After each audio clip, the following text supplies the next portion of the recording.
Hi everyone, my name's Ross Hetherington. I'm the president of the Tesla Owners Club of Australia. I thought I'd do a quick test this morning of the new full self-drive Supervised that's come out from Tesla. For many of you now, of course, it was rolled out early this morning to all FSD hardware 4 owners. So a lot of you will be already enjoying the new Tesla FSD. So this morning I'll just do a quick video on just a couple of points that were raised during the Tesla Owners Club of Australia's FSD panel discussion that we ran a few weeks ago. So I want to go through a couple of the key points to see how FSD handles some of the more complex road issues that we hit every day. Okay, there's a few things on FSD that we need to do to get it started. The first, of course, is to take the pin on drive off. If you've got the pin on, FSD won't come up on your screen, so you must take off your pin number, which is a bit of an issue because we do like to have the security of the pin on drive. But anyway, you've got to have that off. So if you're trying to start FSD and it won't start, and you've got pin on to drive on, that's why it's not showing. The next thing you do, of course, you've got to have a destination. So we're going to go to the Garran shops, and we'll navigate to that. So once that starts, and it will take a little while because I'm in a bit of a dead spot at Gilmore, and you see the FSD Supervised has started up there. So we press and hold, tap brake to confirm, and the car will then start to drive off. And that's starting the FSD journey to navigate to a location. So away we go. So we're just heading up through a tight roundabout in Canberra. We're full of roundabouts, and it negotiates it really easily. So exactly as a human would negotiate it. One thing we did find last night when we were driving around was that it seems to get a bit confused about school zones. So it'll cut down to 40 kilometers an hour, but then but at night time when there's no school in, and then it seemed to have trouble then recognizing the 80 kilometer sign to take us back up to 80. So I had to manually override that last night. So we'll see how it goes this morning. It is in school time, I think, right now. So it will slow down to 40, but we'll see if it speeds up to 80 when we get to that zone. So we're coming up to our first school zone just over the hill here in Gordon, in Canberra. So it should slow down to 40. It did, well, it did last night, even though it wasn't actually a 40 zone last night, because in Canberra it's between 8 to 4, the school zones. So we're approaching the school zone now. You can see the sign, and the indicators go to 40 up on the screen, so all good. Now there's a set of 80 signs down here. We'll see if it actually registers these. Last night it didn't, so we'll see if it picks these up and takes us back up to 80. There's a major roundabout as well, which is will be a good demonstration of how it handles the roundabout. So it's clicked up to 80. We'll see if the car, so we're now at the roundabout. We'll see if the car goes up to 80 on the other side. You see the traffic.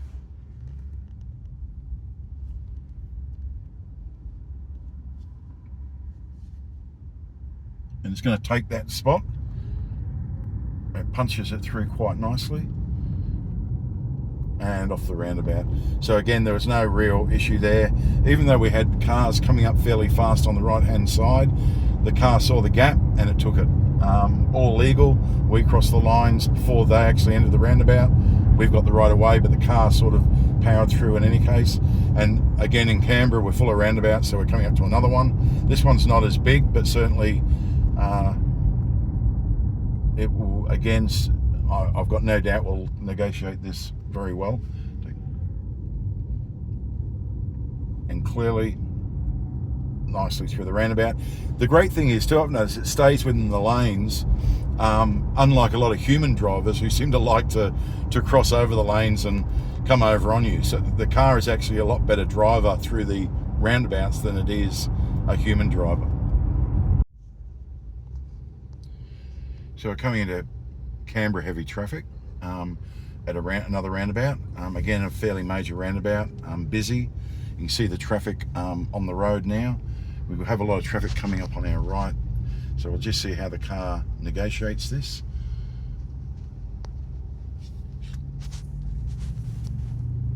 You can see the cars now coming up on my right. The guy in front's not moving, so of course we can't. But we'll see. This idiot is coming too fast on the roundabout.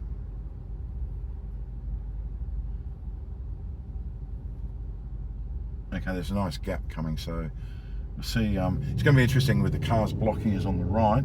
Oh no, he saw it, and off we go. So again, there was no real issues with that. As we head up towards Erindale, we hit back into the 80 zone, and the car will just creep up to 80.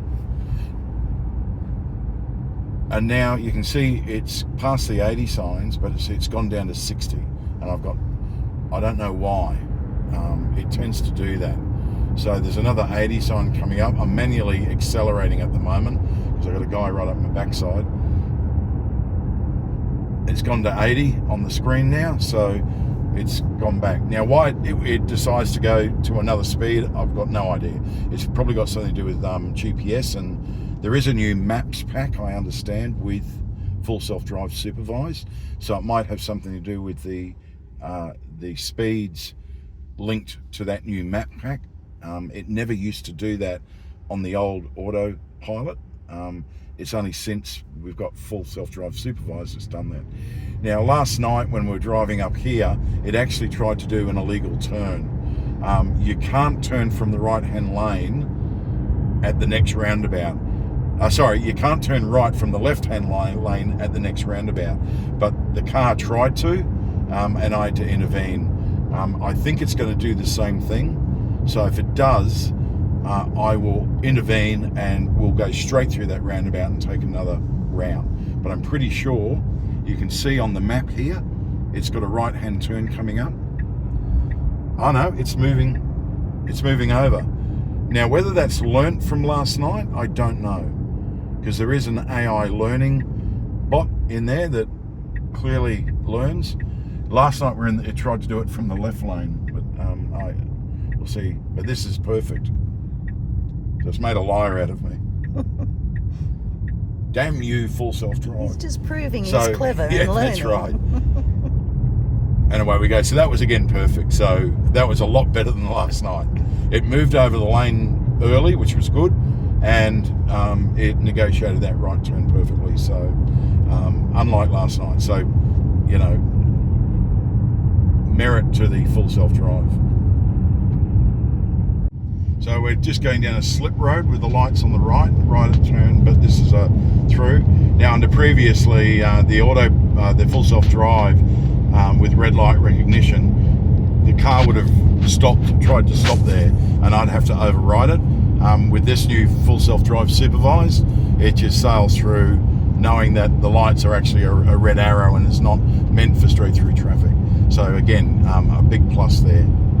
One thing I have noticed though is we've been in the right lane now for the last probably kilometre.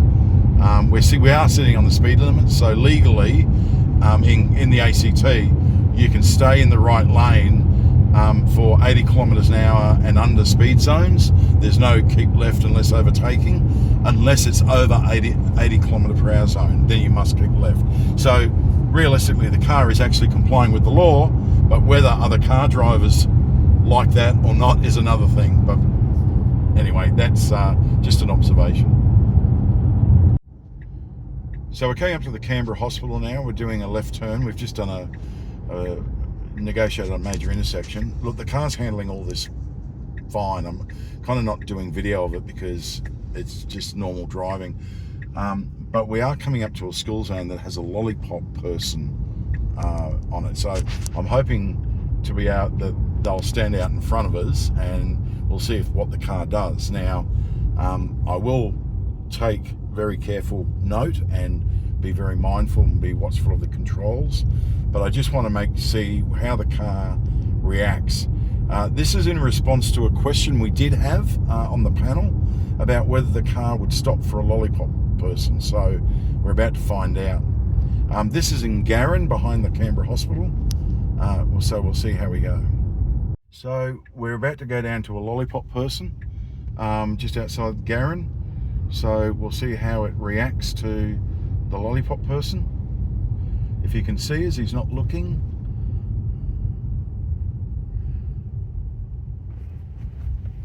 He's not going to make it, I don't think. Or is he? And there we go. He's stopped and we've got the full self-drive going. So I can't wind my window down. So there we go. That answers the question. Yes, it does stop for a lollipop person.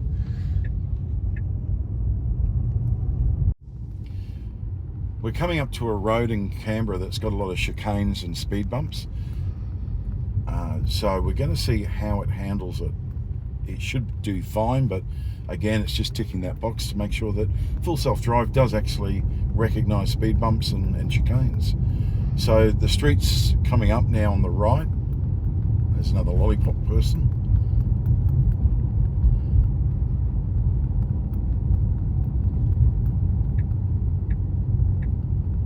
Right, so we're entering the street, Dalrymple.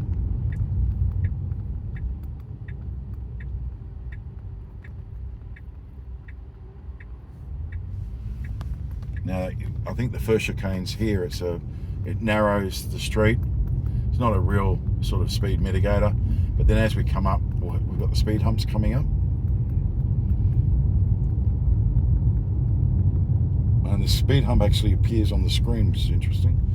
And we're slowing down. Takes it nicely. Off to the next one. Now the next one's a road narrowing chicane. It slows down for it, takes it perfectly. Clearly someone hasn't taken that perfectly because the sign's run over. And up to another speed hump.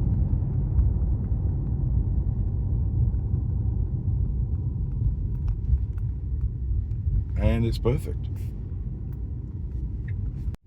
So we're coming up to a major roundabout, but there's a slip road which the car's taking.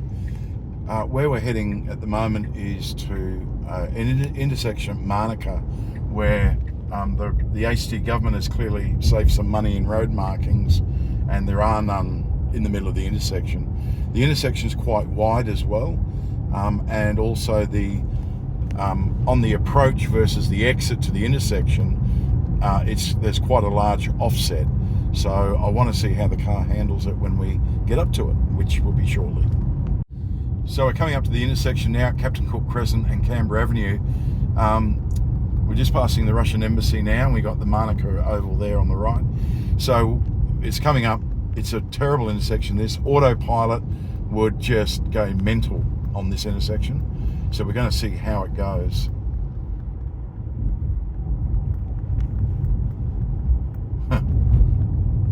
And it does it perfectly. Yeah. So autopilot would have gone nuts there because it would have lost the center line and it just didn't know what to do. Full self-drive, it's just pushed it through without any issues. So I just stopped for a pedestrian at the crossing, which was cool. It saw her quite early and so I just slowed the car down. So just a few things while we've just put in a cafe because we're going to go grab some breakfast over at Mitchell.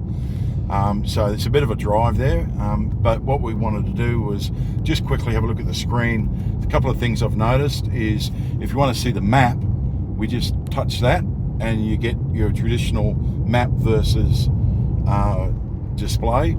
To take it back, we just swap it over and you're back to the full display. So that's an easy transition between the two. So the other thing too is we didn't know the address of the cafe that we wanted to go to. So what we did was we just found the street, we held it down and created a drop pin like that. Hit the go to the button to go to it, and then I just like you do autopilot. You just click the the right-hand stalk if you've got the old model, or on the new models, push the button, the scroll button, and full self-drive will activate and take you there. So it's really quite intuitive and easy to use. So yeah, we're coming up now to State Circuit, one of the biggest roundabouts in Canberra. But certainly, yeah, it's a bit of a drive over to Mitchell, but we'll start and stop the videos as we hit interesting things to show you how full self-drive handles it. So we're in heavy traffic on Commonwealth Bridge, and it wants to go left onto Parks Way here. It's going to be good to see how it pushes out, because so far it seems to be happy to sit in the centre lane, whereas it needs to get in the left lane to exit. Now, it's still got a little way to go, 600 metres, but I suppose a human probably would have gotten over by now into that left lane. The traffic's fairly heavy at the moment. There's a lot of roadworks because of the light rail that's being put in between Civic and Woden. Plus it's also peak minute in Canberra. So we are coming up to Civic. You can see the traffic way ahead of us is chockers, and there's road closures and everything else. Everything else. But we're going to Mitchell to have breakfast, and you can see that it needs to turn left coming up. Maybe it's because the road, yeah, it is. The road is actually going into 2 lanes, but because of roadworks. So, but it still needs to get over, I think. Yeah. Oh, there's another Model 3 Performance in the right lane. I wonder if he's trying his full self-drive there. Yeah, thank the car, not me. It lets you in. Now, that seems to let Teslas in more than other cars, so I don't know if that's something, but maybe that's a little bit of coding there.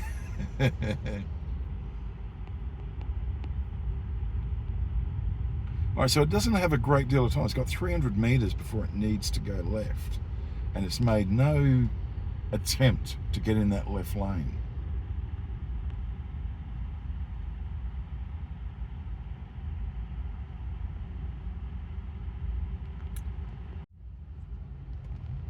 So we just cut it there to save on video time, but yeah, here we go. So it's now just activated, and we'll see how it pushes out into this traffic. So it's got a gap, it'll probably take it now. There it goes. And it's pushing in.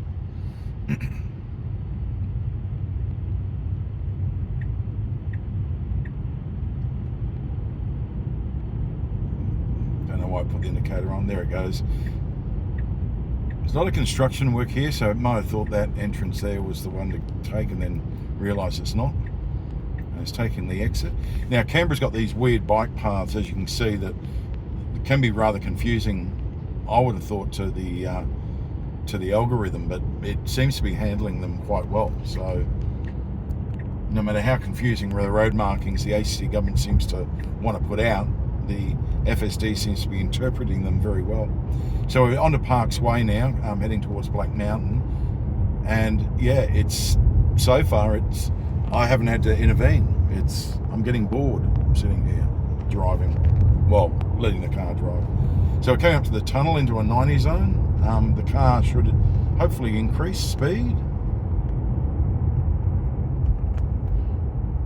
So, and it's increasing speed. So yeah, again, it's just doing what a normal driver would do. It's doing very well. I've had no phantom braking, no need to intervene, apart from that one time touching the accelerator to bring the car up to speed when it wouldn't come up to speed by itself. But yeah, here we are in a 90 zone. Now it's interesting, it's showing 80.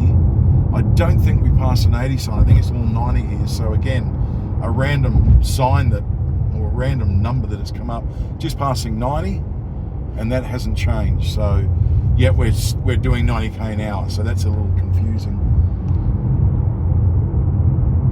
Now we're coming up to the Glenlock interchange, and we've got to do a big loop on ourselves to get up onto the Tuggeranong Parkway.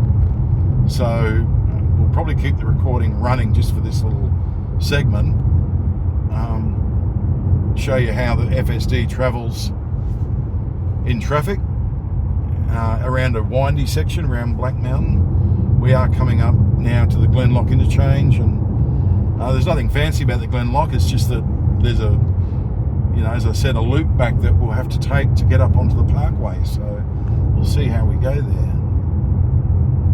That 80 symbol hasn't changed. So now we're about to pass a double 90 sign, and as is always in Canberra, there's a tree in front of one of the signs. There you go. It's just changed over. But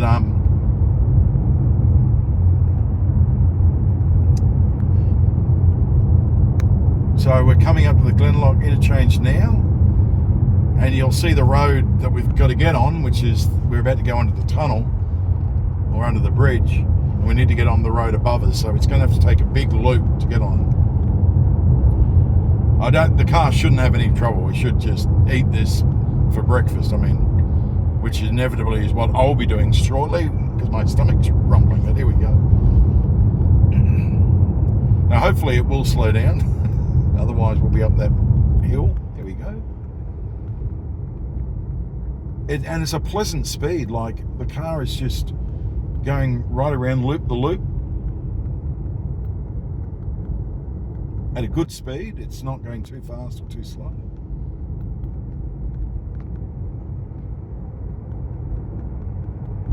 Got a Form 1 lane ahead. Now here's the Form 1 lane, and there's no traffic coming the other way, but there was an occasion before we weren't videoing where it did a perfect zipper into traffic. In the ACT, it is a requirement to indicate left or right when you're doing a Form 1 lane, and I know in some other states it's not a requirement. So I have noticed that it doesn't indicate when it's doing a Form 1 lane, which it should do in the ACT. And now we're on the parkway. Off we go towards Mitchell. So it's been a perfect journey. This is the future, folks. It really is an amazing piece of technology. And just remember, this is the first sort of version of the public release. It can only get better from here. This is just going to be fantastic.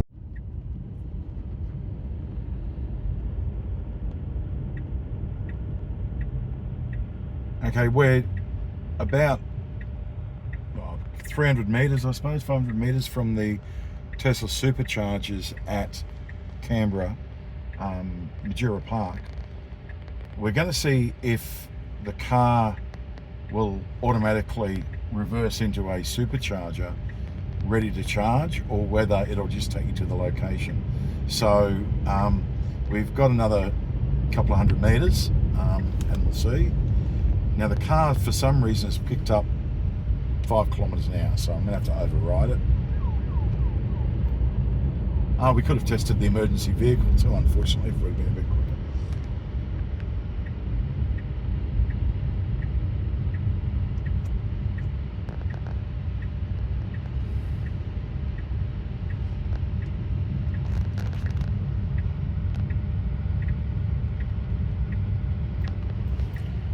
So we're coming up to the superchargers, and we'll see what it does. And it's taking us the wrong way. There's no way in hell it will get us there. Nope. All right, so I'm going to have to intervene.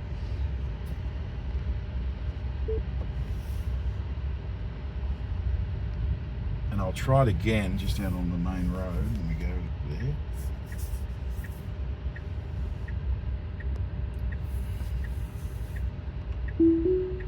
All right, so I've had to correct because it was taking me to a petrol station. I think it was trying to cut through, but anyway. Maybe hit the thing. So let's see how it goes at the superchargers. So it's taking us in. There's 3 spare slots out of 6. And let's see how it goes.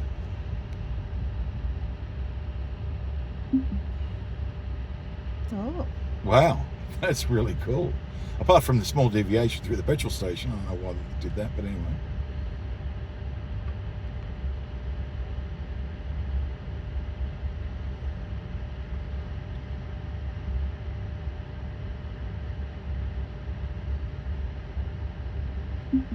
Now that is not the best park in the world, so we're actually, you can see on the screen here, we're actually right on the line, but hey, it tried and it got there pretty close, so yeah, not too bad. It will pick the supercharger a spare bay. Well, that's about it, folks. That's a quick look at the new full self-drive Supervised. I'm standing in front of my old Tesla with hardware version 3. Unfortunately, FSD will not work on hardware version 3 at this point. Hopefully there will be some news for hardware version 3 owners at some point in the near future, fingers crossed. Just a couple of points you would see, I've edited the video a bit with some text. The pin to drive is you only have to turn pin to drive off if you want to move from the park position to full self-drive, to activate full self-drive. You can leave pin to drive on if you manually drive off from the park position and then just activate full self-drive as you normally would. So a bit of a correction there. The other one, as I said, in the ACT Form 1 lane, the car doesn't indicate. I'll correct that by saying sometimes it does, sometimes it doesn't on Form 1 lane. And as I said, in the ACT, it's legally, it should indicate to Form 1 lane. That's it from the Tesla Owners Club of Australia. I hope you've enjoyed this video and it's answered some of your questions about full self-drive. That's me signing off, folks, and thanks for viewing.